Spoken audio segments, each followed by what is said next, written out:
Assalamu alaikum wa rahmatullahi wa barakatuh, mes chers frères et sœurs. Aujourd'hui, Inch'Allah, nous allons parler de l'injustice sociale. Mes chers frères et sœurs en islam, de nos jours, les formes d'injustice se renouvellent sous différents aspects. Cependant, la sunna prophétique a remédié à cela, que ce soit au niveau des individus ou de la société. Et parmi les moyens de remédier à l'injustice sociale, comme cela a été rapporté dans la sunna prophétique, il y a tout d'abord premièrement le fait de combattre l'injustice au sein de la famille. En effet, le prophète sallallahu alayhi wa sallam a attiré l'attention sur la gravité de l'injustice qui peut survenir entre les épouses en cas de polygamie. Selon Abu Huraira radiallahu an, le prophète sallallahu alayhi wa sallam a dit « Ceux qui a deux épouses et penchent pour l'une d'elles aux dépens de l'autre sera ressuscité le jour de la résurrection en penchant sur un côté. » Et ce hadith a été rapporté dans le Musnad de l'imam Ahmed. Le prophète sallallahu alayhi wa sallam a également défendu de se montrer injuste en accordant une préférence pour un de ses enfants au détriment des autres. Dans le recueil de Muslim, Al-Nu'man ibn Bashir radiallahu an rapporte que sa mère, Binti Ruwaha, avait demandé à son père de lui faire un don. Il refusa de le faire durant 1 an, puis y consentit. Sa mère lui dit « Je n'accepte pas cela jusqu'à ce que tu prennes le message d'Allah sallallahu alayhi wa sallam à témoin. » Son père le conduisit chez le messager d'Allah sallallahu alayhi wa sallam, auquel il dit « J'ai fait un don à mon fils que voici, mais sa mère souhaite que tu sois témoin de ce don. »« Oh Bachir, as-tu d'autres enfants que lui ?»« Oui, répondit-il. »« As-tu fait le même cadeau à chacun de tes enfants ?»« Non, avoua-t-il. »« Alors ne me prends pas à témoin, car je ne peux être le témoin d'une injustice. » Et ceci a été rapporté par Al-Bayhaqi. Deuxièmement, mes chers frères et sœurs en islam, combattre l'injustice sociale au niveau des biens publics et privés. Ceci comprend l'interdiction de toutes les pratiques visant à transgresser les biens d'autrui, qu'il s'agisse de corruption, de pots de vin, de tromperie, de traîtrise, d'usure, de contrats invalides, d'accaparer une partie du butin injustement, du vol, de spolier ou d'extorquer. Toutes les pratiques qui visent à rendre licites les biens d'autrui sont interdites en raison des propos du prophète sallallahu alayhi wa sallam, dans lequel il a dit « Votre sang, vos biens et votre honneur sont aussi sacrés que ce jour, cette cité et ce mois. » Et ce hadith a été rapporté par Muslim. Ou encore, le prophète sallallahu alayhi wa sallam a dit « Le sang, les biens et l'honneur de chaque musulman sont sacrés. » Et ce hadith a été rapporté par Bukhari et Muslim. Un jour, Jabir ibn Abdillah radiallahu an a dit « J'ai entendu le messager d'Allah sallallahu alayhi wa sallam dire « Ô Ka'ab ibn Ujra, un homme dont le corps a grandi en se nourrissant de biens illicites n'entrera pas au paradis.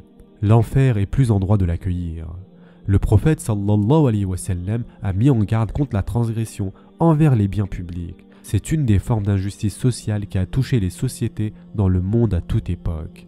Dans le recueil de Bukhari, le prophète sallallahu alayhi wa sallam a dit « Il y a des gens qui usent des biens des gens sans droit. Ils auront droit à l'enfer le jour de la résurrection. » Troisièmement, mes chers frères et sœurs, l'injustice sociale est le chemin vers la ruine dans l'au-delà. Et voici donc un des aspects du remède prophétique contre l'injustice sociale dans lequel une image nous est donnée pour se représenter de façon concrète le cas d'une personne qui fait preuve d'injustice et en rapprocher le sens. Il est désigné comme une personne ruinée dont les injustices sont supérieures à ses bonnes actions. Dans le recueil de Bukhari et Muslim, un hadith rapporté par Abu Huraira radiallahu an mentionne que le prophète sallallahu alayhi wa sallam a dit « Savez-vous qui est la personne ruinée ?» c'est-à-dire el-Muflis. Les compagnons radiallahu anhum répondirent « C'est celle d'entre nous qui n'a plus d'argent ni de biens. » Le prophète sallallahu alayhi wa sallam a dit « La personne ruinée est celle qui viendra le jour de la résurrection ayant accompli les prières, observé le jeûne et payé la zakat. Elle vient après avoir insulté un tel, calomnié un tel, pris injustement les biens d'un tel, versé le sang d'un tel et frappé un tel. On répartit ses bonnes actions entre ses victimes et, si elles ne suffisent pas à la racheter auprès d'elle, on prélèvera de leurs péchés pour les lui imputer et la jeter ensuite en enfer. » Ce hadith, comme nous l'avons déjà dit, a été rapporté par Bukhari et Muslim. Quatrièmement, mes chers frères et sœurs en islam, il y a la mise en garde contre l'ajournement de la restitution des droits et de jouer donc avec le salaire de ses employés. Parmi les formes d'injustice sociale à notre époque, on compte celles infligées aux employés, aux fonctionnaires, aux travailleurs, pour ce qui est de leur salaire et de leur dû. La sunna a mis en garde contre de tels agissements injustes. En effet, le prophète sallallahu alayhi wa sallam a déclaré que remettre à plus tard les droits que l'on doit donner aux gens est une injustice, et à plus forte raison si la personne en question consomme leurs droits dans leur intégralité. D'après Abu Hurayra radiallahu an, le prophète sallallahu alayhi wa sallam a dit « Une personne qui a les moyens de restituer son dû à son prochain et ne le fait pas commet une injustice. » Et ce hadith a été rapporté par Bukhari et Muslim. Mais aussi, d'après Abu Hurayra radiallahu an, le prophète sallallahu alayhi wa sallam a dit dans un hadith qudsi, Allah azza wa jalla a dit « Le jour de la résurrection, j'engagerai une dispute avec 3 types de personnes. Celui qui, en mon nom, a pris un engagement qu'il n'a pas tenu, celui qui a vendu un homme libre et consommé l'argent ainsi obtenu, et celui qui a employé un travailleur qui a accompli sa tâche mais a refusé de lui payer le salaire convenu. » Et ce hadith a été rapporté par Bukhari et Muslim. Et enfin, pour terminer, 5e, il s'agit du cas dans le cadre des comportements et des relations en société. La sunna prophétique a mis en garde contre les injustices répandues entre les gens et qui peuvent être une injustice, une bassesse, une rancœur, une jalousie ou une animosité. C'est la maladie des communautés comme cela a été rapporté par Tirmidhi selon Zubayr ibn al-Awwam radiallahu an. Le prophète sallallahu alayhi wa sallam a dit « La maladie qui a touché les communautés précédentes s'est faufilée parmi vous, la jalousie et l'animosité. C'est cela qui fait office de rasoir. Je ne dis pas que cela rase les cheveux, mais que cela rase la religion. Par celui qui tient mon âme dans sa main, vous n'entrerez au paradis que lorsque vous aurez la foi, et vous n'aurez véritablement la foi que lorsque vous vous aimerez les uns les autres. Voulez-vous que je vous indique une chose qui fera naître de l'amour entre vous? Saluez-vous les uns les autres. » Et ce hadith a été rapporté par Tirmidhi. Ce n'est là, mes chers frères et sœurs, que quelques exemples de la façon dont la sunna prophétique combat les formes d'injustice sociale.